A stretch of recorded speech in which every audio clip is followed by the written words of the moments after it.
2 ദിവസം മുൻപ് അല്ലെങ്കിൽ കഴിഞ്ഞ ഒരു 4-5 ദിവസം മുൻപ് 24 ഒരു പരിപാടിയിൽ പങ്കെടുത്തിരുന്നു.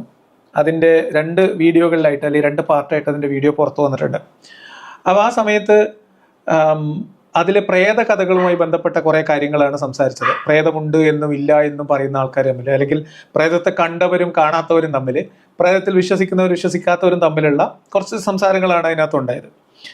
അപ്പോൾ അതിൽ പ്രേതകഥ പറയുന്നവരുടെയും പ്രേതത്തെ അല്ലെങ്കിൽ മനുഷ്യരുടെ പ്രേതഭയത്തെ ചൂഷണം ചെയ്യുന്നവരെയും നമ്മൾ കുരുക്കിയിടാൻ വേണ്ടി ഞാൻ അതിനകത്ത് എൻ്റെ ഒരു അനുഭവം പറയാൻ ശ്രമിച്ചിരുന്നു. അപ്പോൾ ആ അനുഭവം പറഞ്ഞപ്പോൾ തന്നെ അവർക്കത് മനസ്സിലായി, അതിനകത്തുള്ള ട്രാപ്പ് അവർക്ക് മനസ്സിലാവുകയും അവരതിൽ നിന്ന് കുതറി മാറാൻ ശ്രമിക്കുകയും ചെയ്തു. വാസ്തവത്തിൽ ആ ഒരു കുതറി മാറലാണ് ഞാൻ അവർക്ക് വെച്ചിരുന്ന കെണി. കാരണം നമ്മൾ വളരെ സീരിയസ് ആയിട്ട് വളരെ ഗൗരവത്തോടെ ഒരു പ്രേതത്തിൻ്റെ ഒരു അനുഭവം നമ്മൾ പറയുമ്പോൾ അത് ലിയാക്കത്ത് എന്തോ ഒരു പുതിയൊരു കഥ പറയുന്നതായിരിക്കും, എന്നിട്ട് വളരെ രസകരമായിട്ടുള്ള ഒരു ക്ലൈമാക്സും പറയും എന്ന് അവർ മുൻകൂട്ടി പറയുകയാണ്. അപ്പോൾ എന്താണ് നമ്മൾ അതുകൊണ്ട് ഞാൻ ഉദ്ദേശിച്ചത് എന്താ വെച്ചാൽ അവരത് പറയണം തന്നെയാണ്. അത് പറയുമ്പോൾ സ്വാഭാവികമായിട്ടും ഇവർ ഈ പ്രേതകഥയെക്കുറിച്ചുള്ള ഇവരുടെ ഒരു പൊതുവായിട്ടുള്ള ധാരണ പുറത്തു വരികയാണ് ചെയ്യുന്നത്. ഇവരുടെ മുന്നിൽ ചെല്ലുന്ന എല്ലാവരും ഇതുപോലെയുള്ള അനുഭവങ്ങൾ കൊണ്ട്, ഇതുപോലെയുള്ള തോന്നലുകൾ കൊണ്ടാണ് ചെല്ലുന്നത്.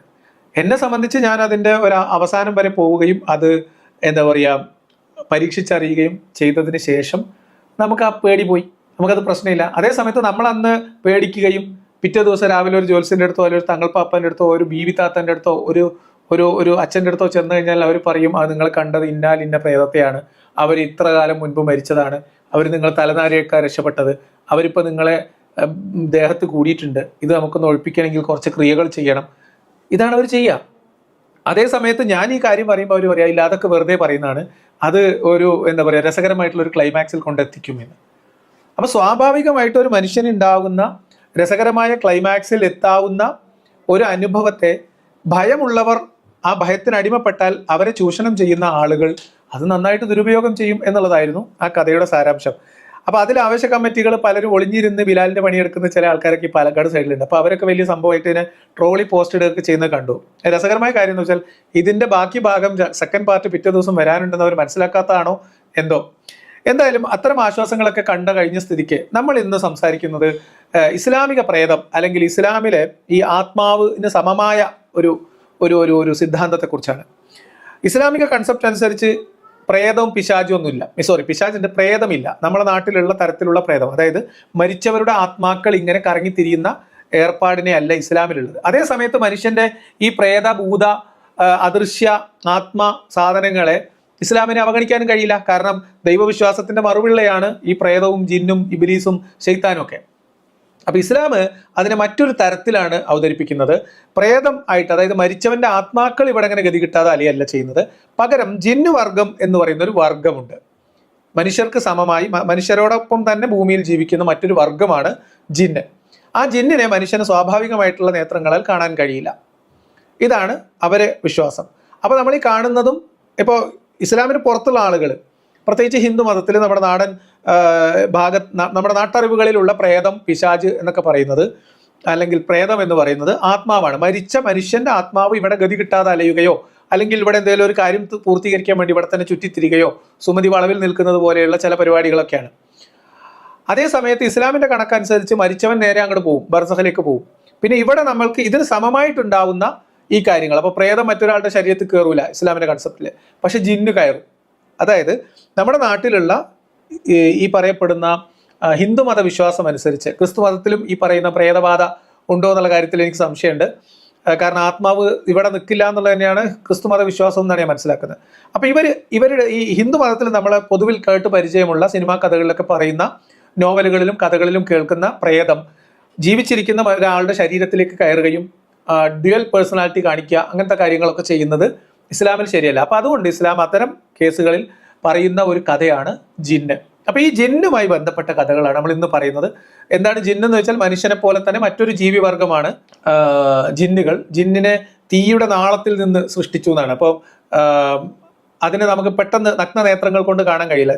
ഒരാവി തീ കത്തുമ്പോൾ അതിൻ്റെ അവസാനത്തിൽ വരുന്ന ഒരു നിറമില്ലാത്ത ഒരു ഉഷ്ണ ഉണ്ടല്ലോ, അതാണ് ജിന്നിനെ സൃഷ്ടിക്കാൻ ഉപയോഗിച്ചിട്ടുള്ളത്. മലക്കുകളെ പ്രകാശം കൊണ്ടും ജിന്നുകളെ തീ കൊണ്ടും അഗ്നി കൊണ്ടും അതേപോലെ തന്നെ മനുഷ്യരെ മണ്ണുകൊണ്ടും സൃഷ്ടിച്ചു എന്നുള്ളതാണ് ഇസ്ലാമിന്റെ വിശ്വാസം. അപ്പൊ മനുഷ്യർക്കിടയിൽ മനുഷ്യരോടൊപ്പം വരുന്നത് അല്ലെങ്കിൽ മനുഷ്യരെ സ്വാധീനിക്കുന്നതും മനുഷ്യർ ഇവിടെ കാണുന്നതും മനുഷ്യരുടെ ദേഹത്ത് പ്രവേശിക്കുന്നതൊക്കെ ജിന്നുകളാണ് എന്നാണ് ഇസ്ലാമിന്റെ കാഴ്ചപ്പാട്. രണ്ടും തമ്മിൽ വലിയ വ്യത്യാസമൊന്നുമില്ല. ഞങ്ങളെ കഥയിൽ ഇങ്ങനെ ഒരു ചെറിയ ട്വിസ്റ്റ് ഉണ്ട്, വേറൊരു പേരുണ്ട്, വേറെ ഈ ജിന്ന് വർഗത്തിൽപ്പെട്ട ആളാണ് ആര്? നമ്മുടെ പിശാജ്. അപ്പൊ പിശാചുക്കളിൽ തന്നെ പിശാജിന്റെ മക്കളും ജിന്നുകളാണ് കേട്ടോ. പിശാജിന്റെ പേരക്കുട്ടികളുടെ മക്കള്, പിശാജിന്റെ പ്രത്യുൽപാദനമൊക്കെ വളരെ രസകരമായിട്ടുള്ള പ്രത്യുൽപാദനമാണ്. പണ്ടത്തെ മൂല്യന്മാരുടെ വയൽ കേട്ടവർക്കൊക്കെ അതറിയാം. അപ്പൊ എന്തായാലും ജിന്നുകൾ ഇതുപോലെ മനുഷ്യരെ പോലെ കുടുംബമായിട്ട് ജീവിക്കും, കല്യാണം കഴിച്ച് ജീവിക്കും, മദ്രസയിൽ പോവും, സ്കൂളിൽ പോവും, അങ്ങനെ സമാന്തരമായിട്ട് മനുഷ്യരുടെ ഇടയിലൊക്കെ ജീവിക്കുന്ന ആൾക്കാരാണ്. അവർ പള്ളിയിൽ വരും, നിസ്കരിക്കാൻ വരും, അതേപോലെ തന്നെ പ്രാർത്ഥനകളിൽ പങ്കുചേരും, ശരീരത്തിൽ കയറും, ഈ പറയുന്ന ശാരീരിക ബന്ധത്തിൽ ഏർപ്പെടാൻ, മനുഷ്യരുമായിട്ട് ശാരീരിക ബന്ധത്തിൽ ഏർപ്പെടും. അതിൽ കുട്ടികളുണ്ടാവും എന്ന് എനിക്കറിയില്ല. അപ്പം ഇങ്ങനെ എല്ലാ കാര്യങ്ങളും ജിന്നുമായി ബന്ധപ്പെട്ടുണ്ട്. അപ്പം എൻ്റെ രസകരമായിട്ടുള്ള കുറച്ച് ജിന്ന് കഥ അനുഭവങ്ങൾ, അതായത് നമ്മൾ കേട്ട് പരിചയിച്ച പാരമ്പര്യമായിട്ട് കൈമാറി വരുന്ന കുറച്ച് ജിന്ന് കഥകൾ ആണ് നമ്മൾ ഇന്ന് സംസാരിക്കുന്നത്. ആ ജിന്ന് കഥകളിൽ നിങ്ങൾക്ക് എല്ലാവർക്കും പങ്കുചേരാം. ജിന്ന് കഥ അനുഭവമുള്ളവർക്ക് ഗൂഗിൾ മീറ്റിൻ്റെ ലിങ്ക് ഞാൻ 2 വീഡിയോയുടെയും ഡിസ്ക്രിപ്ഷനിൽ കൊടുത്തിട്ടുണ്ട്. അതേപോലെ തന്നെ 2 ലൈവിലും നമ്മൾ കമൻറ്റ് ബോക്സിൽ അത് പിൻ ചെയ്ത് വെച്ചിട്ടുണ്ട്. ഗൂഗിൾ മീറ്റിൽ ഈ ഒരു പരിപാടിയിൽ പങ്കെടുക്കാൻ താല്പര്യമുള്ള ആളുകൾക്ക് അതിൽ ജോയിൻ ചെയ്യാവുന്നതാണ്. അപ്പോൾ നിങ്ങൾ ജോയിൻ ചെയ്യുന്ന മുറയ്ക്ക് നമ്മൾ ഒരു ഗൂഗിൾ മീറ്റിൻ്റെ വിൻഡോയിലേക്ക് പോകും. അതാണ് ആ കാര്യത്തിൽ പറയാനുള്ളത്. വരുന്നവർ പ്രത്യേകം ശ്രദ്ധിക്കുക. ജിന്നുമായി ബന്ധപ്പെട്ട് പരിചയമുള്ള കഥകളാണ് നമ്മളിന്നിവിടെ പറയുന്നത്. ജിന്ന് കഥകളാണ് പറയുന്നത്. എല്ലാ നാട്ടിലും എല്ലാ പള്ളിയുമായി ബന്ധപ്പെട്ട് അവിടുത്തെ പ്രധാനപ്പെട്ട ഏറ്റവും പഴയ പള്ളികളുമായി ബന്ധപ്പെട്ട്, പ്രത്യേകിച്ച് സുന്നി പള്ളികളിട്ട് ഇപ്പോഴത്തെ ഈ ജിന്നിനെ കൊണ്ട് നടക്കുന്ന ഈ തുക്കടാശി മുജാഹിദുകളെ മാറ്റി പിടിച്ചാളി, അവർ ജിന്നിനെ വേറൊരു തരത്തിൽ കച്ചവടവൽക്കരിക്കുന്ന വേറെ ഒരു വിഭാഗം കൗമാണ്. അവരെ എല്ലാം കൂട്ടുന്നത്. ഒരു ചെറിയ കഥ എന്നുള്ള രീതിയിൽ പറയാനുണ്ട്. പറയൂ. അല്ല, ഒന്നുമില്ല, ഒരു നമ്മുടെ കൂട്ടത്തിലുള്ള എനിക്ക് നിങ്ങളായിട്ട് പേഴ്സണലായിട്ട് സംസാരിക്കണമെന്നുണ്ടായിരുന്നു. എപ്പോഴെങ്കിലും വിളിക്കാം. എൻ്റെ ആ നമ്പർ ഒന്ന് നോട്ട് ചെയ്തിട്ടുണ്ടോ? ശരി. ഞാൻ എനിവേ അത് ഞാൻ പിന്നെ പറയാം. എനിവേ ജബ്ബാർ ഭാഷയൊക്കെ ഒരു അൽവാസിയായിട്ട് വരും. ഓക്കെ, നിങ്ങൾ കൂടുതൽ ഡീറ്റെയിൽ അങ്ങനത്തിലേക്ക് പോകാതിരിക്കുന്നതാണ് ഏറ്റവും ഉചിതം. It's okay. എൻ്റെ കാര്യം ഏതായാലും കോണ്ടാക്ട് ചെയ്തതിൽ സന്തോഷം. ഒരു ചെറിയൊരു ജിന്നി കഥ എന്ന് പറഞ്ഞാൽ, നമ്മുടെ ഇവിടെ ഇപ്പം ഞാൻ താമസിക്കുന്ന ഈ രാജ്യത്തുള്ള ഒരു വ്യക്തി, അപ്പം മൂപ്പര് വലിയൊരു വിശ്വാസിയാണ്. ബട്ട് വളരെ നല്ലൊരു വ്യക്തിയാണ് കേട്ടോ. വളരെ നല്ലൊരു വ്യക്തിയാണ്. മൂപ്പരുടെ ഒരു ജിന്നനുഭവത്തിൽ പറഞ്ഞുള്ളത്, മൂപ്പരുടെ ഒരു പിന്നെ വീട്ടിൽ വെച്ചിട്ട് ഇതേമാതിരത്തെ ഒരു സംഭവം നടക്കുന്ന സമയത്ത്, മീൻസ് ഈ നമ്മളെ ദുവാ മജ്ലിസ് അങ്ങനത്തെ ഒരു സംഭവം ഉണ്ടാവുമല്ലോ, അതിൽ നടക്കുന്ന സമയത്ത് ഇതേമാതിരത്തെ ഒരു ഔലിയ ഒന്ന് ഇങ്ങനെ മൂപ്പര മകളില് ജിന്നിനെ കണ്ട ഒരു സംഭവം. അപ്പൊ ഞാൻ ഇങ്ങനെ എടുത്തെടുത്ത് ചോദിച്ചു എന്തൊക്കെയാണ് സംഭവം എന്ന് ചോദിച്ച സമയത്ത്, പിന്നെ എങ്ങനെ പറഞ്ഞിങ്ങനെ മകളെ വിളിച്ചപ്പോ വളരെ പരിശുദ്ധിയായിട്ടുള്ള സ്ത്രീകൾക്ക് വേണമെങ്കിൽ ഞാൻ കാണിച്ചു കൊടുക്കാന്ന് ഇയാള് ഓഫർ ചെയ്തു. പരിശുദ്ധങ്ങളായ സ്ത്രീകൾക്ക് അങ്ങനെ വളരെ പരിശുദ്ധമായിട്ട് വളരെ ഒരു തെറ്റും ചെയ്യാത്ത വ്യക്തികളോ പെൺകുട്ടികളോ അങ്ങനെയുള്ള ആരെങ്കിലും ഉണ്ടെങ്കിൽ അവർക്ക് ഞാൻ എന്റെ കൂടെയുള്ള ജിന്നിനെ കാണിച്ചു കൊടുക്കാന്ന്. അങ്ങനെ ഈ ആള് ഈ പറഞ്ഞ ഒരു മൂല്യാരെന്ന് കൂടിക്കോ, മൂപ്പര് പറഞ്ഞു ഇങ്ങനെ ഒരു എന്തോ ഒരു പ്രത്യേക സാധനത്തില് എന്തോ ഒരു മഷി കലക്കിയ വെള്ളം ഇങ്ങനെ എന്തോ സാധനം അതില് ഇങ്ങനെ കാണിച്ചിട്ട് പറഞ്ഞു ഇങ്ങനെ കാണുന്നുണ്ടോ ചോദിച്ചു. സ്വാഭാവികമായിട്ടും ഇയാളുടെ മകളാണ് നോക്കുന്നത്, ചെറിയ കുട്ടിയാണ്. അപ്പൊ അവര് കണ്ടു. അപ്പൊ അതിന്റെ മാനേഴ്സം എന്താന്ന് നമുക്ക് ആലോചിച്ച് അറിയാവുന്നതല്ലേ ഉള്ളൂ. മനസ്സിലായി. അപ്പൊ എങ്ങനെയാണെന്ന് ചോദിച്ചാൽ പറഞ്ഞു തലയെക്കെട്ടുണ്ട്, വെള്ള ഡ്രസ്സാണ്, തലയെക്കെട്ടുണ്ട്, ഇങ്ങനെയുണ്ട് അങ്ങനെയുണ്ട് എന്നൊക്കെ പറഞ്ഞ് ഈ കുട്ടി അത് കണ്ടു. അപ്പൊ അതിന്റെ മാനരസം എന്താന്ന് വെച്ചാല് മനസ്സിൽ ഒരു കളങ്കം ഇല്ലാത്തൊരു കുട്ടി ഇത് കണ്ടു എന്നുള്ളതാണ് അതിന്റെ മാനരസം. അതാണ് അതിന്റെ പ്രത്യേകത. കാരണം അവര് കണ്ടിട്ടില്ല എന്ന് പറഞ്ഞു കഴിഞ്ഞാൽ ഈ കുട്ടി, ഇത് ചെറിയ കുട്ടിയാന്ന്, ആ കുട്ടിക്ക് ഇപ്പൊ അവരിത് കുറെ വർഷങ്ങൾക്ക് മുമ്പുള്ള കേസാണ്. ഇപ്പൊ ആ കുട്ടിക്ക് ഒരു 1-2 കുട്ടികളും കാര്യങ്ങളൊക്കെ ഉണ്ട്. അപ്പൊ അവരന്നത് കണ്ടിട്ടില്ല എന്ന് പറഞ്ഞു കഴിഞ്ഞാല് അതിന്റെ അർത്ഥം എന്തായി? there is something wrong. അവർക്ക് ഒരു പ്രശ്നം ഉണ്ട് എന്നുള്ളതാണ്. അതാണ് ഇതിലൊക്കെ വർക്ക്ഔട്ട് ആവുന്നത്. ഈ ജിന്ന് കഥകൾ, ഇത്തരം വ്യക്തി അനുഭവങ്ങളുടെ കഥകൾ വേറെ ഉണ്ട്. അതായത് സ്ത്രീകളുമായിട്ട് സംസർഗത്തിന് വേണ്ടി വരുന്ന ഈ ഗന്ധർവ കഥകൾ ഉണ്ടല്ലോ, അതെ അതെ ഹൈന്ദവ വിഭാഗത്തിനിടയിലുള്ള ഈ ഗന്ധർവ കഥകൾക്ക് സമാനമായിട്ട് ജിന്നുകൾ സ്ത്രീകളെ തേടി വരുന്ന അല്ലെങ്കിൽ സ്ത്രീകളുമായിട്ട് ബന്ധപ്പെടും എന്നൊക്കെ പറയുന്ന കഥകളുണ്ട്. അത്തരം അനുഭവങ്ങളുള്ള കുറെ ആളുകളുണ്ട് എന്നും പറയപ്പെടുന്നുണ്ട് കുറെ ആൾക്കാർ. വേറൊരു ഉസ്താദ് ഒരു തങ്ങള് മരിച്ചുപോയ ഒരു തങ്ങള് വരുമായിരുന്നു എന്നൊക്കെ, ഒരു സ്ത്രീയുടെ അടുത്തേക്ക് വരുമായിരുന്നു എന്ന് പറഞ്ഞിട്ട് നമ്മുടെ എന്താണ് ആ ഉസ്താദിന്റെ പേര്, റഹ്മത്തുള്ളാഹിൽ ഖാസിമി പല സമയത്തും പറഞ്ഞു കേട്ടിട്ടുണ്ട്. ഉം. അല്ല അതൊക്കെ കുറെ ഉണ്ട്. ഇത് സത്യമാണ്. ഇപ്പൊ നിങ്ങളുടെ ഇപ്പൊ ലാസ്റ്റ് നമ്മൾ തമ്മിൽ മറ്റേ ശ്രീകണ്ഠൻ നായരുടെ ഷോയില് സത്യം പറഞ്ഞു കഴിഞ്ഞാൽ ഈ ജോർജ് ജേക്കബ് അയാളുടെ ഒക്കെ ഒരു അവസ്ഥ എന്താണ്, അലക്സാണ്ടർ ജേക്കബ് സോറി, അയാളുടെ ഒക്കെ ഒരു അവസ്ഥ ആലോചിച്ചിട്ട് അയാൾ പറഞ്ഞ കഥ അല്ല ഞാൻ പറഞ്ഞ ചിലപ്പോ അയാൾക്ക് അങ്ങനെയൊക്കെ തോന്നുന്നുണ്ടാവും എന്നുള്ളതാണ്. കുറെ മാനസികമായിട്ടുള്ള പ്രശ്നങ്ങള്, സൈക്കോളജിക്കൽ ആയിട്ടുള്ള കുറെ സാധനങ്ങളാണ് ഇതേ, അല്ലാതെ അതിനകത്ത് ഒന്നുമില്ല. ശരി, അത് നമുക്ക് സമ്മതിച്ചു കൊടുക്കാം. എനിക്കും തോന്നുന്നുണ്ടാവും. ഇപ്പൊ കുറെ മുമ്പ് ഞാൻ ഒരു 8ാം ക്ലാസ് 9ാം ക്ലാസ് പഠിക്കുന്ന സമയത്താണ് ഞാൻ എ ടി കോവൂരിന്റെ ചെറിയ ബുക്കുകളും ഇതൊക്കെ വായിക്കുന്നത്. അപ്പൊ അതില് മൂപ്പര് ഒരു ഒറ്റപ്പെട്ട സ്ഥലത്ത് എത്തുന്നതും അവിടുത്തെ ഒരു വിചിത്രമായ അപ്പൊ അന്ന് മുതലേ മൂപ്പര് നിരീശ്വരവാദിയാണ്. അപ്പം ഒരു സൗണ്ട് കേൾക്കുന്നതും അയാളാകെ പേടിച്ചു വിറച്ചതും. അപ്പൊ നമ്മൾക്ക് മുമ്പേ പല ആൾക്കാർ പറഞ്ഞു കേട്ട കഥകള് നമ്മുടെ മനസ്സിൽ അതിന്റെ ഒരു സാധനം നമ്മുടെ ബ്രെയിനിൽ ഉള്ളതുകൊണ്ട് നമുക്ക് പേടി തോന്നും. എത്ര വലിയ നിരീശ്വരവാദിയായാലും അങ്ങനെ സ്ഥലത്തേക്ക് തോന്നും. അതിപ്പോ എനിക്കും ഈ പറയുന്ന ലിയാഖത്ത് ഭായിക്കും ഉണ്ടാവും. ഒരു ഒറ്റപ്പെട്ട സ്ഥലത്ത്, ഒരു ഇരുട്ടുള്ള സ്ഥലത്തെത്തുമ്പോ അവിചാരിതമായ ശബ്ദങ്ങള് അനക്കങ്ങൾ കേൾക്കുമ്പോ നിങ്ങൾ ഇനി എന്ത് വലിയ നിരീശ്വരവാദിയായാലും നിങ്ങൾ പേടിക്കും. ഞാൻ അറിയില്ല, എല്ലാരും പേടിക്കും, അറിയില്ല, നോക്കാം. എല്ലാരും പേടിക്കും. അത് നമ്മുടെ മനസ്സിൽ ചെറുപ്പത്തിൽ നമ്മൾ അങ്ങനത്തെ കുറെ കഥകൾ കേട്ടിട്ടുണ്ട് എന്നുണ്ടെങ്കിൽ സ്വാഭാവികമായിട്ട് പേടിക്കും.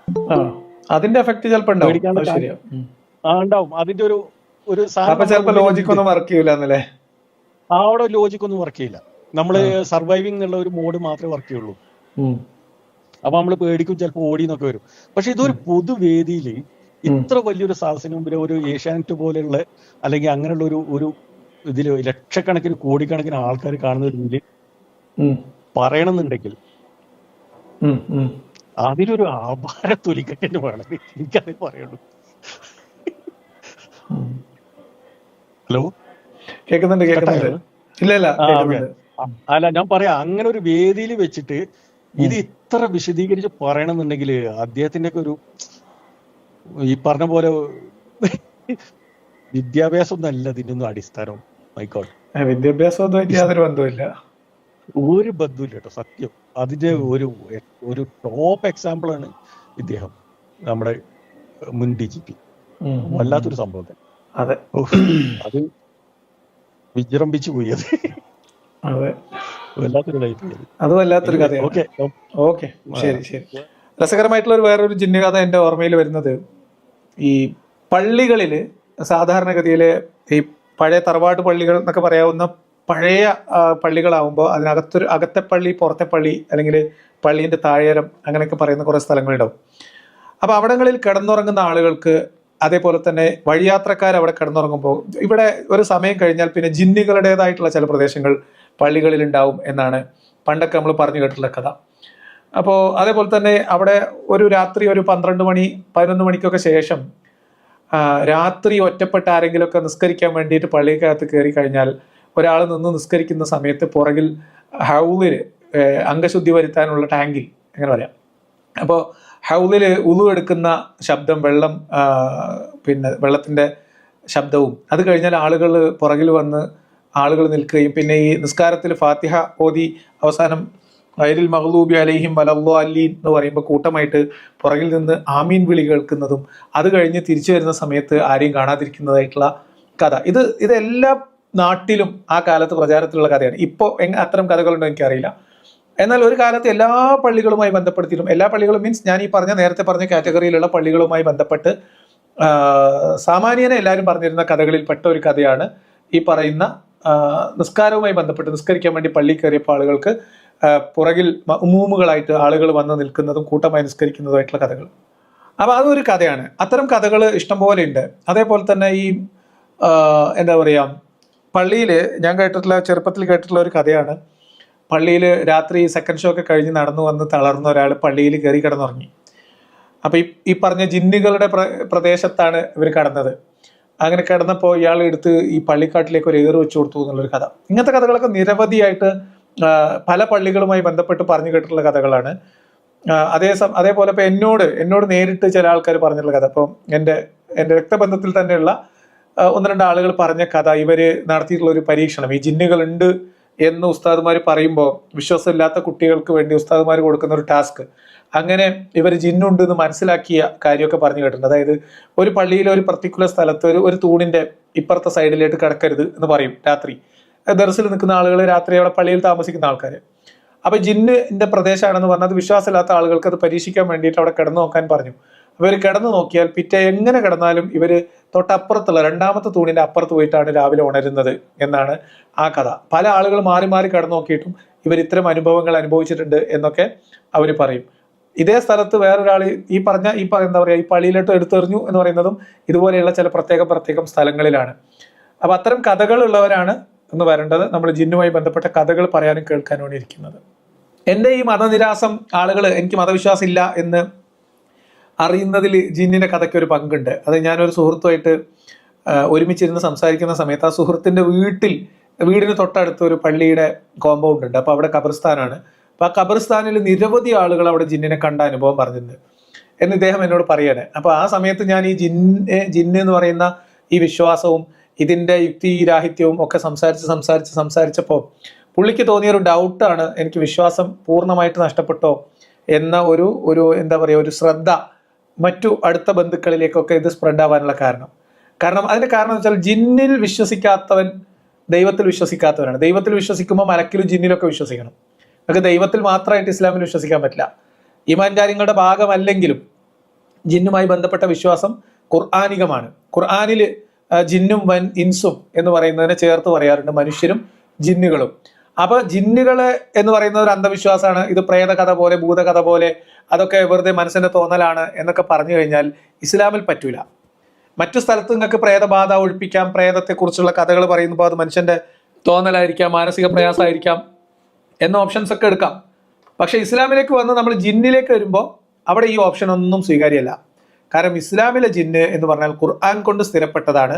അതുകൊണ്ട് ജിന്നൊന്നുമില്ല എന്നൊരാൾ പറഞ്ഞാൽ അയാൾ ഇസ്ലാം നിന്ന് പുറത്താണ്. ഹിന്ദു മതത്തിൽ ഇപ്പോൾ ഒരാൾ പ്രേതവും ഭൂതവും ആത്മാവൊന്നുമില്ല എന്ന് പറഞ്ഞാൽ അയാൾക്കൊന്നും സംഭവിക്കില്ല. അതേ സമയത്ത് ഇസ്ലാമിലുള്ള ആരെങ്കിലും ജിന്നൊന്നുമില്ല, അതൊക്കെ അന്ധവിശ്വാസമാണ്, അതൊക്കെ മനസ്സിന്റെ തോന്നലാണ് എന്ന് പറഞ്ഞാൽ ഈമാൻ കാര്യങ്ങളിൽ നിന്ന് ഒരു പരിധി വരെ പുറത്തേക്ക്. കാരണം അള്ളാഹുൽ വിശ്വസിക്കുക എന്ന് പറഞ്ഞാൽ അവന്റെ പ്രവാചകന്മാരിൽ വിശ്വസിക്കുക എന്ന് പറഞ്ഞാൽ അള്ളാഹുൽ വിശ്വസിക്കാറ് അള്ളാഹ് പറഞ്ഞതിൽ മുഴുവൻ വിശ്വസിക്കണം. ഖുറാനിൽ പറഞ്ഞിട്ടുള്ളതാണ് ജിന്ന്, അതുകൊണ്ട് ജിന്നിനെ ഇല്ലാതാക്കാൻ പറ്റില്ല. പിശാജ് ഇല്ല എന്നൊരാൾ വിശ്വസിച്ചാൽ പറ്റൂല. അപ്പൊ ചെകുത്താന്, പിശാജ്, പ്രേതം, ഭൂതം, ജിന്ന് എന്നിത്യാദി കലാപരിപാടികളിലൊന്നും വിശ്വസിക്കാതിരിക്കാൻ വിശ്വാസിയായ ഒരു മുഅ്മിനിന് പറ്റൂല എന്നുള്ളതാണ് ഇസ്ലാമിന്റെ ഒരു പ്രത്യേകത. മറ്റു മതങ്ങളിൽ നിന്ന് വ്യത്യസ്തമായി ഈ പറയുന്ന കാര്യങ്ങളിൽ നിന്ന് വിശ്വാസമില്ല എന്ന രീതിയിൽ ആളുകൾക്ക് ഇരിക്കാൻ കഴിയില്ല. ഇന്ന് ജിന്നിന്റെ കാര്യം മാത്രമേ സംസാരിക്കുന്നുള്ളൂ, അതെയോ? നമ്മളിത് പറയാനാണ് ഇരിക്കുന്നത്. നിങ്ങൾക്ക് എന്താ പറയാനുള്ളത്? ഞാനൊരു കാര്യം സംസാരിക്കാൻ വേണ്ടി, അതായത് ഇത്തവണത്തെ കേരളത്തിലെ ഇലക്ഷൻ കുറച്ച് ഭയങ്കര എന്താ പറയാ, നല്ല രീതിയിൽ എല്ലാ വർഗീയ കളികളും ഈ തവണത്തെ ഇലക്ഷനിൽ കളിച്ചിട്ടുണ്ട്. പക്ഷെ ഈ തവണത്തേൽ നല്ല രീതിയിൽ ഉണ്ടായിരുന്നു എന്നാണ് ഞാൻ മനസ്സിലാക്കിയത്. എല്ലാ വർഷവും കൂടി വരും. അതെ, കൂടുതലായിട്ട് ഇതിന് ഒരു നേതൃത്വം കൊടുത്തിരിക്കുന്ന ഒരു ആൾക്കാരെന്ന് പറഞ്ഞു കഴിഞ്ഞാൽ ഇവിടുത്തെ ഈ ജമാഅത്തെ ഇസ്ലാമിക്കാരാണെന്നാണ് ഞാൻ മനസ്സിലാക്കിയത്. മാത്രമൊന്നുമല്ല, നമ്മുടെ വെള്ളാപ്പള്ളി നടേശനുണ്ട്.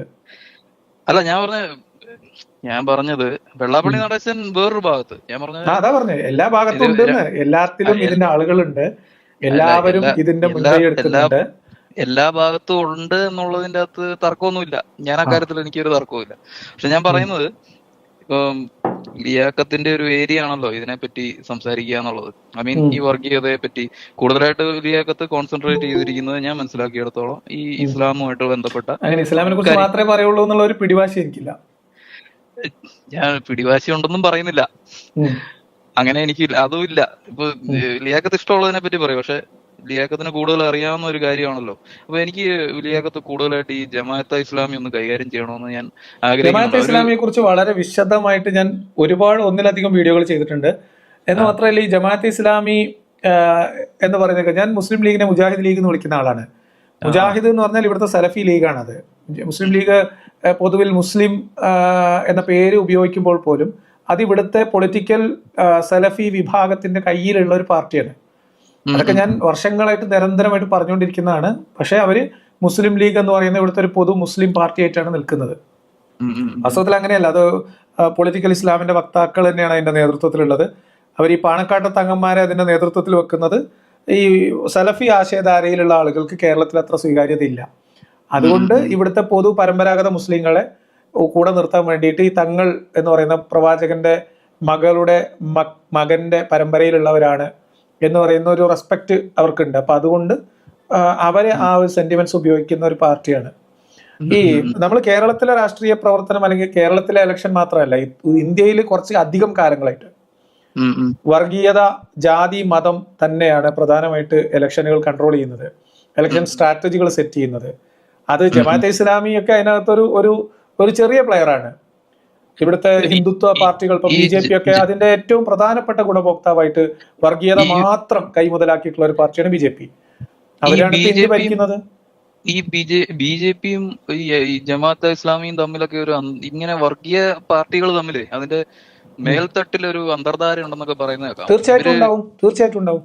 കാരണം ഇപ്പൊ ഈ അടുത്ത കാലത്ത് ഈ RSS നേതൃത്വം ഒരു മുസ്ലിം സംഘടനയുമായിട്ട് എന്തോ ഒരു കാര്യം ചർച്ച ചെയ്യാൻ തീരുമാനിച്ചപ്പോ ആദ്യം വിളിച്ച ജമാഅത്തെ ഇസ്ലാമീനല്ലേ. ഇവർക്ക് ഇത്രമാത്രം സ്വാധീനം ഉണ്ടോ ഇന്ത്യയില്? അല്ല, ഉള്ള സ്വാധീനം അവർ ഉപയോഗിക്കും അങ്ങോട്ടും ഇങ്ങോട്ടും, മനസ്സിലായോ? അത് അങ്ങനെയാണ്. അത് ഞാൻ പറയണത്, ഇത് ഏതെങ്കിലും ഒരു പാർട്ടിയുടെ പ്രശ്നമോ ഏതെങ്കിലും ഒരു സംഘടനയുടെ പ്രശ്നമല്ല. ഇത് നമ്മളുടെ ഇപ്പൊ ഒരു ജമാഅത്തെ ഇസ്ലാമിയുടെ സ്വാധീനം കേരളത്തിലെ മുസ്ലിം പോപ്പുലേഷനിൽ ഒരു 5% പോലും ഇല്ല എന്നാണ് എൻ്റെ ഒരു മനസ്സിലാക്കല്. 5% മുസ്ലിംസ് പോലും ഇല്ല ജമാഅത്തെ ഇസ്ലാമിയുടെ ആശയത്തില്. 10% താഴെയാണ്, ഞാൻ പറയാം, 10% താഴെയാണ് കേരളത്തിലെ സലഫികളുടെ എണ്ണം. ഈ ജമാഅത്തെ ഇസ്ലാമില് ആൾക്കാർ അംഗത്വം എടുക്കുന്നെങ്കിലും ഇല്ലെങ്കിലും ഈ മാധ്യമം പത്രം വായിക്കുന്നവരും അതിന്റെ ആശയത്തെയൊക്കെ സപ്പോർട്ട് ചെയ്യുന്ന ആൾക്കാരും കൂടുതലാണ്. ഇപ്പൊ കമ്മ്യൂണിസ്റ്റുകാര് ശരിക്കും പറഞ്ഞാൽ 5 ലക്ഷം പേരല്ലേ മെമ്പർഷിപ്പ് ഉള്ളവരേ ഉള്ളൂ. അതിനേക്കാൾ കൂടുതൽ അതിന്റെ ഒരു ആശയത്തിന് പെനട്രേഷൻ ഉണ്ടെന്നാണ് പറയപ്പെടുന്നത്. എനിക്ക് അറിയില്ല, അങ്ങനെയൊന്നും ഉണ്ടെന്ന് എനിക്ക് തോന്നിയിട്ടില്ല കേട്ടോ. ഞാൻ ഇതിന്റെ ഗ്രൗണ്ടിൽ നിന്ന് ജീവിച്ച് വളർന്ന ഒരാളെന്നുള്ള നിലക്ക് എനിക്ക് അങ്ങനെ ഒരു അനുഭവം ഇല്ല. ഈ ജമാഅത്തെ ഇസ്ലാമി എന്ന് പറയുന്നത് അവരുടെ വളരെ കൃത്യമായിട്ടുള്ള ഒരു ഇസ്ലാമിക രാഷ്ട്രം എന്ന സിദ്ധാന്തത്തിന്റെ വളരെ പൊളിറ്റിക്കലായിട്ട് പ്രവർത്തിച്ചു തുടങ്ങിയിട്ടുള്ള സംഘടനകളിൽ ഒന്നാണ്. വളരെ പ്രകടമായിട്ട് അത് പറയുന്ന ആളാണ്. ഇപ്പോൾ അവരൊരു കാലഘട്ടം വരെ ഈ അനിസ്ലാമികമായിട്ടുള്ള ഭരണഘടന അല്ലെങ്കിൽ അനിസ്ലാമികമായിട്ടുള്ള ഭരണകൂടം, അതിന്റെ തെരഞ്ഞെടുപ്പ് പ്രക്രിയ, ഇതൊക്കെ ഷിർക്കാണ് എന്ന് വിചാരിച്ചിരുന്ന ആൾക്കാരാണ്. വിചാരിക്കുക മാത്രമല്ല, അവർ പറഞ്ഞുകൊണ്ട് നടന്നതാണ്, പ്രസംഗിച്ചു നടന്നതാണ്. അവരുടെ കിതാബിലൊക്കെ എപ്പോഴും അതുണ്ട്. അവരുടെ പുസ്തകങ്ങളൊക്കെ, എനിക്ക് ജമാഅത്തെ ഇസ്ലാമിയുടെ ഒരുപാട് പുസ്തകങ്ങൾ ഞാൻ വാങ്ങി ഈ ഒരു വിമർശനവുമായി ബന്ധപ്പെട്ട് ഇവരെ കുറിച്ച് കൂടുതൽ പഠിക്കാൻ വേണ്ടി ഒരുപാട് അവരുടെ ലക്ഷ്യം, മാർഗം, അവരുടെ ഭരണഘടന, ഇതേക്കുറിച്ച് വളരെ വിശദമായിട്ടുള്ള വായനകൾ ഞാൻ നടത്തിയിട്ടുണ്ട്. അതൊക്കെ ഇപ്പോഴും ആ പുസ്തകങ്ങളൊക്കെ അങ്ങനെ തന്നെ ഇരിക്കുന്നുണ്ട്. ഇതൊന്നും തിരിച്ചറിയാത്തവരൊന്നല്ല ഇവിടുത്തെ CPM-കാരും ഇവിടുത്തെ എന്താ പറയാ കോൺഗ്രസ്സുകാരും. പക്ഷെ ഇത് തെരഞ്ഞെടുപ്പ് രാഷ്ട്രീയമാണ്, വോട്ട് എണ്ണമാണ് പ്രധാനം. എന്ത് നെറികെട്ട കളിയും എല്ലാ രാഷ്ട്രീയ പാർട്ടികളും, അതിപ്പം BJP ആയാലും കോൺഗ്രസ് ആയാലും CPM ആയാലും മുസ്ലിം ലീഗ് ആയാലും കളിക്കും. ആ കളികളെ മറികടക്കാനുള്ള രാഷ്ട്രീയ പ്രബുദ്ധത നമുക്കില്ല, വോട്ട് ചെയ്യുന്ന വോട്ടർമാർക്കില്ല എന്നുള്ളത് കൊണ്ടാണ് അവർക്കത് ചെയ്യാൻ പറ്റുന്നതെന്നാണ് എൻ്റെ വിചാരം. ഞാൻ ഇതിന്റെയൊക്കെ പഴി പൊതുജനങ്ങളായിട്ടുള്ള വോട്ടർമാരുടെ തലയിലാണ് വെക്കാൻ ഉദ്ദേശിക്കുന്നത്, ഞാൻ ഉൾപ്പെടെയുള്ള. ചിലപ്പോ ഇത് ഒരു കാര്യം എന്ന് പറഞ്ഞു കഴിഞ്ഞാൽ നമ്മുടെ നാട്ടിലുള്ളവർക്കും, അതായത് രാഷ്ട്രീയക്കാര് അവര് ഈ ഗാലറിക്ക് വേണ്ടിയിട്ടാണല്ലോ കളിക്കുന്നത്. എന്താണോ ആഗ്രഹിക്കുന്നത് അതായത് ഒരു രാഷ്ട്രീയ പാർട്ടി വർഗീയത പറഞ്ഞാൽ അവർക്ക് വോട്ട് കിട്ടും എന്ന് പറഞ്ഞാൽ അതിന്റെ അർത്ഥം വർഗീയത ആളുകളുടെ ഉള്ളിലുണ്ട് എന്നുള്ളതാണ്. അതെ അതെ അതെ. എങ്ങനെ ഈ ജമാഅത്തെ ഇസ്ലാമിയും ഈ SDPയും തമ്മിലുള്ള ഒരു ബന്ധം എങ്ങനെയാ? ജമാഅത്തെ ഇസ്ലാമി ഞാൻ പറഞ്ഞത്, നമ്മൾ ഈ ജമാഅത്തെ ഇസ്ലാമി എന്ന് പ്രത്യേകമായിട്ട് എടുത്തു പറയേണ്ട കാര്യമൊന്നുമില്ല. ഇത് സലഫി ഇസ്ലാം എന്ന് പറയുന്ന ഒരു സാധനമുണ്ട്, പൊളിറ്റിക്കൽ ഇസ്ലാം. അതാണ് സലഫി ഇസ്ലാം. അതിന്റെ ഒരു കൈവഴി തന്നെയാണ് ഈ പറയുന്ന ജമാഅത്തെ ഇസ്ലാമി. അപ്പൊ നമ്മുടെ നാട്ടിലുള്ള മുസ്ലിം ലീഗ് ആ മുസ്ലിം ലീഗിന് നേതൃത്വം കൊടുക്കുന്ന ആശയധാര സലഫികളാണ്, സലഫിസമാണ്. ആ സലഫിസത്തിന്റെ മറ്റൊരു പൊളിറ്റിക്കൽ എക്സ്റ്റൻഷൻ മാത്രമാണ് ജമാഅത്തെ ഇസ്ലാമി. ആ ജമാഅത്തെ ഇസ്ലാമിയുടെ മുസ്ലിം ലീഗ് പിന്നെ മതേതര പാർട്ടിയും ജമാഅത്തെ ഇസ്ലാമി വർഗീയ പാർട്ടിയാവുന്ന പരിപാടിയൊന്നുമില്ല. കാരണം മുസ്ലിം ലീഗിന് ആശയപരമായ ഒരു എന്താ പറയാ പ്രതലം ഒരുക്കിയിട്ടുള്ള, അതിന് നേതൃത്വം കൊടുക്കുന്ന, അതിന്റെ ആത്മീയ നേതൃത്വം കൊടുക്കുന്ന ആൾക്കാര്, അവരുടെ വേറൊരു എക്സ്റ്റൻഷനാണ് ജമാഅത്തെ ഇസ്ലാമി. താരതമ്യേന സലഫികളുടെ അത്രയും സ്വാധീനം ഈ കേരളത്തിൽ ഇല്ലാത്ത ഒരു പ്രസ്ഥാനമാണ് ജമാഅത്തെ ഇസ്ലാമി. അതേപോലെ തന്നെ ഈ ജമാഅത്തെ ഇസ്ലാമിയുടെ ആശയത്തിൽ നിന്ന് അവരുടെ കുറെ സാഹിത്യങ്ങളുണ്ട്, അതിൽ നിന്ന് ഉത്ഭവിച്ച സാധനമാണ് ഈ പോപ്പുലർ ഫണ്ട് ആയാലും ഈ പറയുന്ന അതിന് മുമ്പ് ഉണ്ടായിരുന്ന NDF ആയാലും ഒക്കെ. അപ്പൊ അതിന്റെ ഒരു ഐഡിയോളജിക്കൽ ബേസ് ജമാഅത്തെ ഇസ്ലാമി തന്നെയാണ്. ഇതിനെ പറ്റിയൊക്കെ കൂടുതൽ സംസാരിച്ചുകൂടെ? ഇപ്പം അതിനെ കുറിച്ചൊക്കെ സംസാരിക്കാറുണ്ട്, എല്ലാത്തിനെ കുറിച്ച് സംസാരിക്കും. ഇതിലൊക്കെ കുറച്ച് രാഷ്ട്രീയമായിട്ട് കുറച്ച് ആൾക്കാർക്കൊക്കെ ഒരു ബോധം വെക്കട്ടെ എന്ന് വിചാരിച്ച് ഞാൻ പറഞ്ഞു. ശരി, അതെ ഞാൻ പറഞ്ഞത് ഇത് ഏതെങ്കിലും ഒന്നോ രണ്ടോ പാർട്ടിയെ കുറിച്ചല്ല. പൊതുവിൽ മനുഷ്യർ, നമ്മുടെ നാട്ടിലുള്ള ആളുകൾ രാഷ്ട്രീയ പാർട്ടികൾ രാഷ്ട്രീയം പറയേണ്ടതില്ല എന്ന തീരുമാനത്തിലാണ്. അവര് ജാതി മതവും പറഞ്ഞാൽ ഞങ്ങൾ വോട്ട് ചെയ്തോളാം എന്ന് പറഞ്ഞിങ്ങനെ ഓച്ചാനിച്ച് നിൽക്കുകയാണ്. പിന്നെ ഇപ്പോൾ പാർട്ടികൾക്ക് എളുപ്പമാണല്ലോ, ഭരിക്കുന്നവർക്ക് എളുപ്പമാണ്, പ്രതിപക്ഷത്തിരിക്കുന്നവർക്ക് എളുപ്പമാണ്, വോട്ട് വേണം. അപ്പൊ ഏതൊക്കെ സഖ്യം, ആരൊക്കെ പാർട്ടികളിൽ സഖ്യകക്ഷികൾ ഉള്ളത്? ഈ ഭരണം മാറുമ്പോ എന്തെങ്കിലും എന്താ പറയാ ഒരു ആശങ്കയുണ്ടോ? ഭരണം മാറട്ടെ, എനിക്ക് സാധ്യതകൾ കാണുന്നുണ്ട്, അതുകൊണ്ട് ചോദിച്ചാ. ഇങ്ങനത്തെ ആശങ്കകളൊന്നുമില്ല. ഭരണം മാറുമ്പോ പിന്നെ അൻവർ എന്തായാലും തോൽക്കും, ഞാൻ അങ്ങനെ പറയാം. അൻവർ തോൽക്കും. നമ്മളെ PV അൻവറാണ് ഭയങ്കര ഒരു ഡിജിറ്റൽ മീഡിയ ലോകത്ത് ഭയങ്കരമായിട്ടുള്ള ഇസ്ലാമിനെ വിമർശിക്കുന്നവരൊക്കെ കൈകാര്യം ചെയ്യണമെന്ന് ആഗ്രഹമുള്ള ഒരാള്. അയാൾ എന്തായാലും തോൽക്കും എന്നാണ് ഞാൻ വിചാരിക്കുന്നത്. അയാളൊരു ഈ തീവ്രമായിട്ട് അയാളുടെ ഒരു രാഷ്ട്രീയമായിട്ടുള്ള ഒരു ഇതിനു വേണ്ടിട്ട് ഒരു രാഷ്ട്രീയമൊന്നുമില്ല. അയാൾക്ക് രാഷ്ട്രീയമായിട്ടൊന്ന് രക്ഷപ്പെട്ടു പോകാൻ വേണ്ടി എടുത്ത നിലപാട് വല്ലതായിരിക്കും. പക്ഷെ അതിനെക്കാട്ടിലും വിഷമുള്ള ആളുകളൊക്കെ ഉണ്ടല്ലോ ഈ ഇത്തവണ തെരഞ്ഞെടുപ്പ്. KM ഷാജിയൊക്കെ. ഞാൻ പറയുന്നത് അത്തരം ആൾക്കാരൊക്കെ വരുമ്പോ നമ്മളെ ഈ പ്രവർത്തനത്തിന് കുറച്ചുകൂടി ഒരു വീര്യം ഉണ്ടാവൂല. മറ്റേതിപ്പോ നമുക്ക് പ്രതികരിക്കാനും പ്രതിരോധിക്കാനും ആളില്ലാത്ത സമയത്ത് നമ്മളിത് പറയുമ്പോ ഒരു ത്രില്ലില്ലല്ലോ. അപ്പൊ ത്രില്ലാവും എന്ന് വിചാരിക്കുന്നു. ശരി, താങ്ക് യു. എന്തായാലും നമുക്ക് ജിന്ന് കഥകളിലേക്ക് തിരിച്ചു പോകാം. ആരെങ്കിലും ജിന്ന് കഥ പറയാനായിട്ട് വന്നിട്ടുണ്ടെങ്കിൽ പറയോ? കേൾക്കുന്നുണ്ടോ? കേൾക്കാം. പിന്നെ ഇതില് ഇപ്പൊ നമ്മള് AP ഉസ്താദ് ഒരു മസ്ജിദുൽ മിക്കായില് മിക്കായിലെ വരുത്തിയിട്ട് മെമ്മോറാണ്ടം കൊടുത്ത് മഴ പെയ്യിപ്പിച്ച കഥ പറഞ്ഞിട്ടുണ്ടായിരുന്നു. അങ്ങനത്തെ കഥകൾ എമ്പാടുണ്ട്. ഔലിയാക്കന്മാരെ കഥ കേട്ട് നമ്മൾ ഈ പിന്നെ CM വലിയുള്ളതിന്റെ കഥയൊക്കെ പറയാനിരുന്നു കഴിഞ്ഞാൽ നമ്മള് ബോധം കെട്ടുപോലും.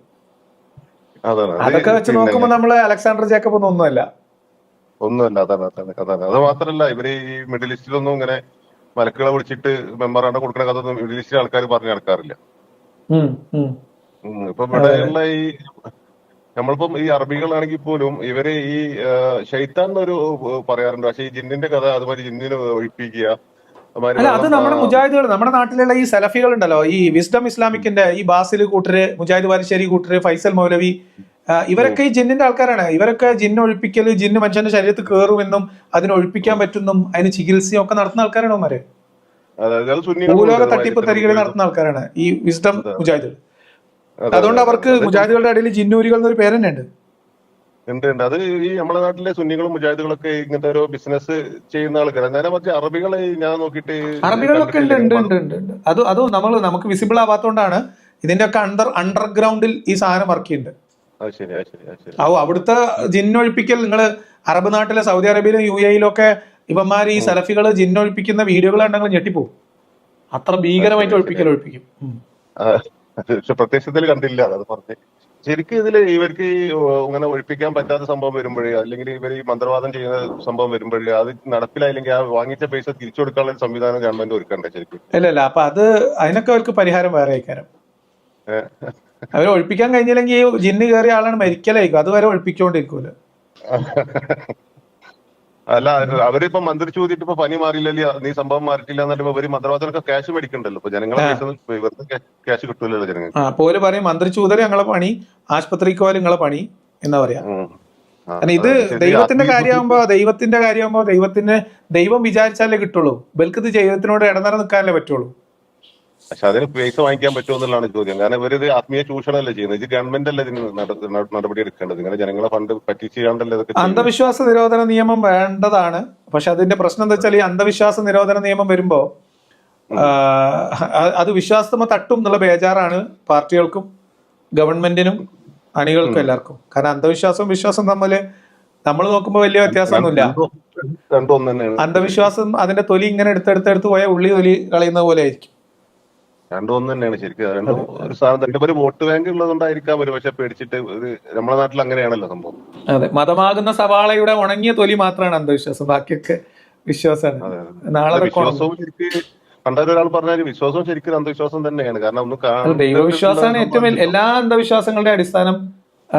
പ്രധാനപ്പെട്ട എല്ലാ അന്ധവിശ്വാസങ്ങളുടെ അടിസ്ഥാനം ദൈവവിശ്വാസമാണ്. ഈ ദൈവവിശ്വാസം ശരിക്ക് നമ്മൾ ഈ വായ്മൊഴികളുടെ അടിസ്ഥാനത്തല്ലേ ഞാൻ അവിടെ കണ്ട് ഇവിടെ കണ്ട് എന്ന് പറഞ്ഞ അവസ്ഥ തന്നെയല്ലേ സംഭവം വന്നത്. ഈ ജിന്നിന്റെ അത്ര പോലും പഠിച്ചോനില്ല എന്നുള്ളതാണ് ഇതിലെ രസം. കാരണം ജിന്നിനെ കണ്ടോലെങ്കിലും ഉണ്ട്. അതെ, അത്രയും തെളിവ് അല്ലാക്കില്ല. ഇല്ല, അതാണ് ഇപ്പൊ പറഞ്ഞ ഏത് മതം ഉണ്ടാക്കിയാലും ഇവരിപ്പോ ഈ ഞാൻ അവിടെ കണ്ട് ഇവിടെ കണ്ട് ഓരോ വ്യക്തികൾ അന്നത്തെ കാലത്ത് ജീവിച്ചിരുന്ന വ്യക്തികൾ ഞാൻ അവിടെ കണ്ട് ഇവിടെ കണ്ട് ആ വാക്കിന്റെ മുകളിൽ ഉണ്ടാക്കിയതാണ് ഈ മതം. ഈ ദൈവത്തെ ആരും കണ്ടതായിട്ട് ഒന്നും അറിവില്ല സംഭവം. ദൈവത്തെ കണ്ടാ പിന്നെ കഴിഞ്ഞില്ല കഥ. അതാണ് പറഞ്ഞത്. അപ്പൊ ഇത് വായ്മൊഴികളുടെ അത് ഞാൻ ഒരാൾ ചോദിക്കാം, ദൈവം ഉണ്ട് എന്ന് ഒരാൾക്ക് ശരിക്കും തെളിവ് കിട്ടിയാൽ പിന്നെ അതിനെ വിശ്വാസം എന്ന് വിളിക്കാൻ പറ്റൂലല്ലോ എന്നാണ്. അപ്പൊ നിങ്ങൾ വിശ്വസിക്കുന്നുണ്ടോ ഇല്ലെന്ന് അറിയാൻ വേണ്ടിയിട്ടാണ് അള്ള പരീക്ഷണം നടത്തുന്നത്. അപ്പൊ പിന്നെ ദൈവം ഉണ്ട് എന്നുള്ളതിന്റെ തെളിവ് നിങ്ങൾക്ക് അള്ള തന്നു കഴിഞ്ഞിട്ട് പിന്നെ നിങ്ങൾ വിശ്വസിക്കണേൽ എന്താ ലോജിക്ക്? മനസ്സിലായോ? അപ്പൊ അവിടെ പരീക്ഷണം നടക്കൂല എന്നാണ്. അതുകൊണ്ട് അള്ള ഉണ്ട് എന്നുള്ളതിന് അള്ള തെളിവ് തരൂല. അതാണ്. അത് മാത്രല്ല ഇവര് ഒരു കാറിൽ ഇപ്പൊ ഒരു 5 ആള് പോവാണെങ്കിൽ ഒരാൾ രക്ഷപ്പെട്ട് ബാക്കിയുള്ള ആൾ മരിച്ചാൽ മറ്റേത് അള്ള വരെ പരീക്ഷിച്ചു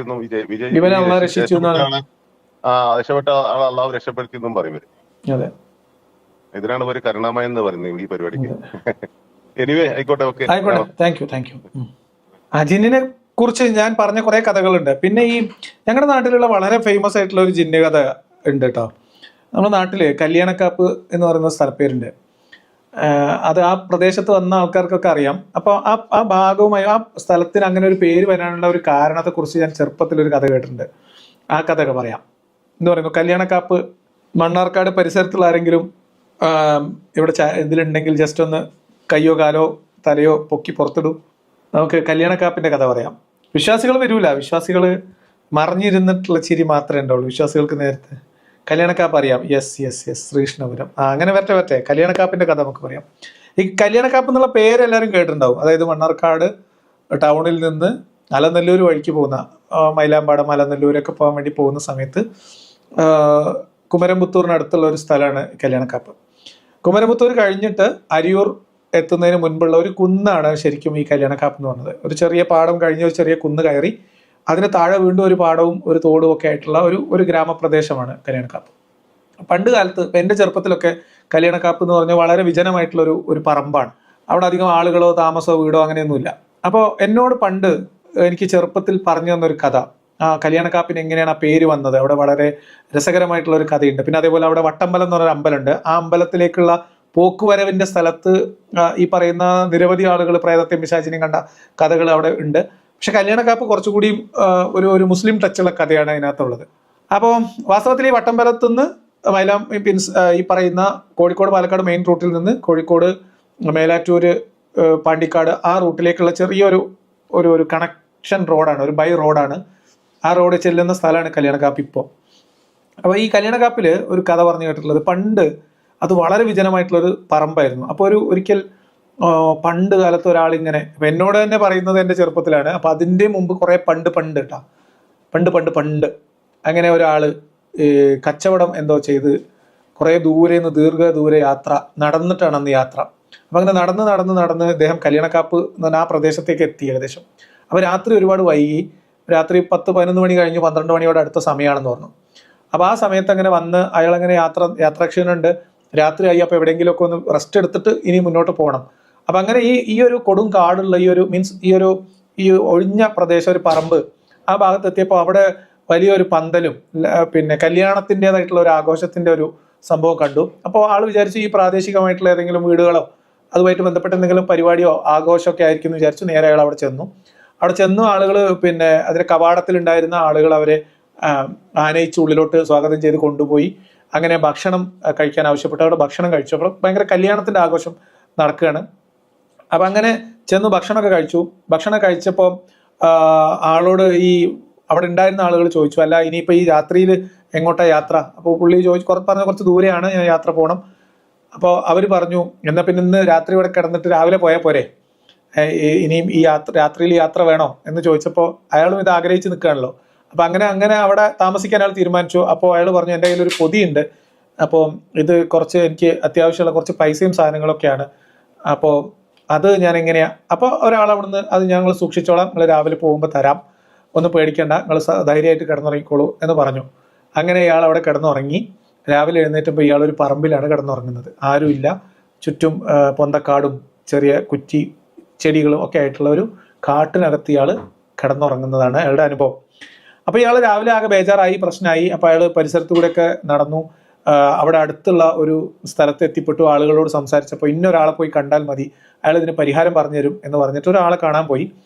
ഒരു മൊലിയാരോ അങ്ങനെ എന്തോ, ഒരു ഉസ്താദ് എന്തോ ആയിരുന്നു. അപ്പോൾ അവിടെ ചെന്നിട്ട് ഇയാൾക്ക് ഉണ്ടായ അനുഭവം പറഞ്ഞപ്പോൾ അയാൾ പറഞ്ഞു, അത് പിന്നെ നിങ്ങളൊരു കാര്യം ചെയ്യൂ, അടുത്ത വർഷം ഇതേ ദിവസം ഇതേ സമയത്ത് നിങ്ങൾ ചെന്നിട്ട് നിങ്ങൾ അന്ന് അവിടെ ഏൽപ്പിച്ച സാധനം ചോദിച്ചാൽ നിങ്ങൾക്ക് അത് കിട്ടും എന്ന് പറഞ്ഞു എന്നാണ് കഥ. അത് പ്രകാരം ഇദ്ദേഹം അടുത്ത വർഷം വരെ കാത്തിരുന്നു. പിറ്റത്തെ വർഷം ഏകദേശം അതേ ദിവസം അതേ സമയത്ത് ഇയാൾ കൃത്യമായിട്ട് ആ വഴി പോയി. അപ്പോൾ അവിടെ ഇതുപോലെ തന്നെ പന്തലും വെളിച്ചവും ബാക്കി സംഗതികളൊക്കെ കണ്ടു. ഇയാൾ നേരെ കയറി ചെന്നു. അവിടെ ഭക്ഷണം കഴിക്കാൻ ആവശ്യപ്പെട്ടു. അയാൾ ഭക്ഷണം കഴിച്ചു. അതിനുശേഷം അവിടെ ഇതേപോലെ തന്നെ ഇനിയിപ്പോൾ ഇന്ന് കിടന്ന് ഉറങ്ങിയിട്ട് പോയാൽ പോരെ എന്ന് വെച്ചപ്പോൾ, അല്ല എനിക്ക് പോയിട്ട് അർജന്റ് ഉണ്ട്, അപ്പോൾ എനിക്കിപ്പോൾ തന്നെ യാത്ര പോകണം എന്ന് പറഞ്ഞു. അപ്പോൾ ആ കൂടെ അയാൾ ചോദിച്ചു, അത്രേ, ഞാൻ കഴിഞ്ഞ തവണ വന്നപ്പോൾ എൻ്റെ കയ്യിലൊരു പൊതി ഇവിടെ ഞാൻ നിങ്ങളെ സൂക്ഷിക്കാൻ ഏൽപ്പിച്ചിരുന്നു എന്ന് പറഞ്ഞു.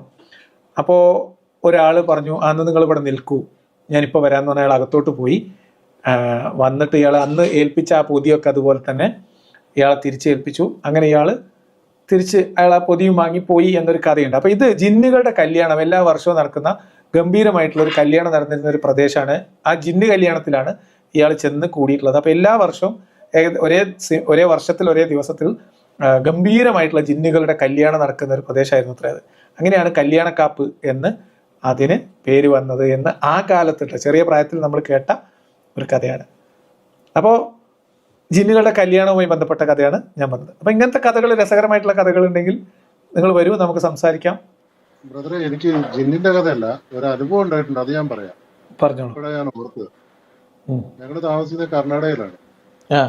അത് ഈ രാത്രി കാലങ്ങളിൽ മീൻ പിടിക്കാൻ പോകും, വലയൊക്കെ ആയിട്ട്. അപ്പൊ അത് പോണെങ്കിൽ ഒരു 1.5 കിലോമീറ്റർ നടന്ന് കാട്ടിക്കൂടെ വേണം പോകാൻ വേണ്ടി. ഞങ്ങൾ സന്ധ്യയൊക്കെ പോയി വലയൊക്കെ ഇട്ടു, മീനൊക്കെ പിടിച്ചു. ഞങ്ങളൊരു 4 ആളുണ്ട് ഒന്നിപ്പോ കൂട്ടുകാർ. മീനൊക്കെ പിടിച്ച് ഒരു 10-11 മണിയായപ്പോ തിരിച്ചു പോരുവാണ് വീട്ടിലേക്ക്. രാത്രി പോകുന്ന ഏതാണ്ട് കാടിന്റെ ഒത്ത നടക്ക് വന്നപ്പോഴത്തേനും ഞങ്ങൾക്ക് വഴി തെറ്റി. കാരണം ഞങ്ങൾ സ്ഥിരം നടക്കുന്ന വഴിയാണ്, പകലും രാത്രിയൊക്കെ പോകുന്ന സ്ഥലങ്ങളുമാണ്. രാത്രി വഴി തെറ്റിക്കഴിഞ്ഞ് ഞങ്ങൾ ഈ കാട്ടിക്കൂടെ തന്നെ നടന്നു തുടങ്ങി. നടന്ന് മടുത്തു. ഇത്ര നോക്കിയിട്ട് ഞങ്ങൾക്ക് വഴി കിട്ടുന്നില്ല. പക്ഷെ പിന്നെ എന്തായി, എല്ലാരും കൂടെ പറയും ഇനി നടന്നിട്ട് കാര്യമില്ല, എന്തായാലും വഴി തെറ്റി, ഏതാ ഭാഗത്ത് ഏത് സ്ഥലത്താ ഉള്ളതെന്ന് ഞങ്ങൾക്ക് മനസ്സിലാകുന്നില്ല. പക്ഷെ എല്ലാരും കൂടെ ആ കാട്ടിൽ തന്നെ കരികളുടെ മുകളിൽ കിടന്ന് ഉറങ്ങി നേരം വെളുത്ത് വഴിയും കിട്ടി. ഞങ്ങൾ വീട്ടിലെത്തിയപ്പോ ഞങ്ങൾക്ക് കിട്ടിയ മീനെല്ലാം കൂടെ കേടുവായി പോയി, വാങ്ങാൻ പറ്റില്ല. ജിന്നാണോ എന്താ സംഭവം അത് പറയുന്നത്. അതൊരു അനുഭവമായിരുന്നു. നിങ്ങൾക്ക് എല്ലാവർക്കും ഒരുമിച്ചുണ്ടായ അനുഭവം? എല്ലാവർക്കും ഒരുമിച്ചുണ്ടായ അനുഭവമാണോ എന്ന് ചോദിക്കും. അതെ അതെ അതെ. അത് ഒന്നാമത് പറ്റിപ്പോകുന്ന ഈ കാട്ടിലായി കഴിയുമ്പോഴേ നമുക്ക് ഈ വഴി തെറ്റി കഴിയുമ്പോൾ ഒരുത്തം പറയും ഇതാ വഴി എന്ന് പറഞ്ഞാൽ അതിലേ പോകും. കുറെ നടന്നു കഴിയുമ്പോൾ വേറെ ഇത് വഴിയല്ല, ഇത് വേറെ വഴിയാ, നമുക്ക് ഇനി വേറെ വഴിക്ക് പോകാൻ അങ്ങോട്ട് പോകും. ഈ കറക്കം തന്നെ കറക്കം. 2 മണിക്കൂറോട് ഞങ്ങൾ ആ കാട്ടിൽ കിടന്ന് കറങ്ങി. പിറ്റേ ദിവസം നേരം എടുത്തപ്പോ ഏതാ ദിക്കുന്നുള്ള കാര്യം മനസ്സിലായി ഞങ്ങൾ വീട്ടിൽ പോകും. ഞങ്ങളുടെ നാട്ടിൽ ഇതിന് എന്താണ് പൊട്ടിച്ചിരിക്കാന്നോ അങ്ങനെ എന്താ പറയാ അല്ലേ? പൊട്ടിച്ചിരിക്കുക, പൊട്ടിച്ചൂട്ട്, അങ്ങനെ പല പേരുകളിൽ ഇത് അറിയപ്പെടും. ഒരാളൊരു സ്ഥലത്തേക്ക് പോകുമ്പോൾ അയാൾ എത്ര നടന്നാലും അവിടെ എത്തൂല, ഇങ്ങനെ അയാളെ തെറ്റിച്ച് കൊണ്ടുപോകുന്നൊരു പരിപാടി. ഇത് ഈ 4 ആളുള്ളവരുടെ ചിലപ്പോ ഞാൻ തന്നെയായിരുന്നു ചിലപ്പോൾ പോകുന്നതിന്. വഴി തെറ്റി കഴിയുമ്പോഴേ 4 ആളുടെ അഭിപ്രായം കേട്ട് 4 സൈഡിലേക്ക് നമ്മൾ പോകുകയെ. ചിലപ്പോ നമുക്ക് പോകേണ്ട വഴിയുടെ സൈഡിൽ കൂടെ ആയിരിക്കും നമ്മൾ അങ്ങോട്ടും ഇങ്ങോട്ടും അപ്പുറത്തോട്ട് പോയിട്ടുണ്ടാവുക. അതെ, അതിൽ നിങ്ങൾ പാപം പിശാചിനെയും ജിന്നിനെയും ഒന്നും സംശയിക്കണ്ട, നിങ്ങളെ കയ്യിലിരിപ്പ്. സത്യം അതാണ് കുഴപ്പം. എന്നാലും രാത്രി സുഖമായിട്ട് കാട്ടി കിടക്കാൻ പറ്റി. ആർക്കും പേടിയുള്ള കൂട്ടത്തിലോ പേടിയുണ്ടായിരുന്നെങ്കിൽ അന്ന് ആരും പേടിച്ചെന്തെങ്കിലും സംഭവിച്ചു പോയത്. അതെ അതെ അതെ അതെ. കാരണം ഞങ്ങളുടെ ഏരിയ എന്ന് പറഞ്ഞാൽ ചുറ്റോട് ചുറ്റും കാടാണ്. ആ സെൻട്രലാണ് ഞങ്ങൾ താമസിക്കുന്നത്. ഉം, ഉം, കാട്ടിനെ പറ്റിയും കാട്ടിപ്പോയും ഈ മീൻപിടുത്തവും പരിപാടിയൊക്കെ ആയിട്ട് നമ്മൾ ഈ രാത്രി കാലങ്ങളിൽ വീട്ടിൽ കുറവാണ്.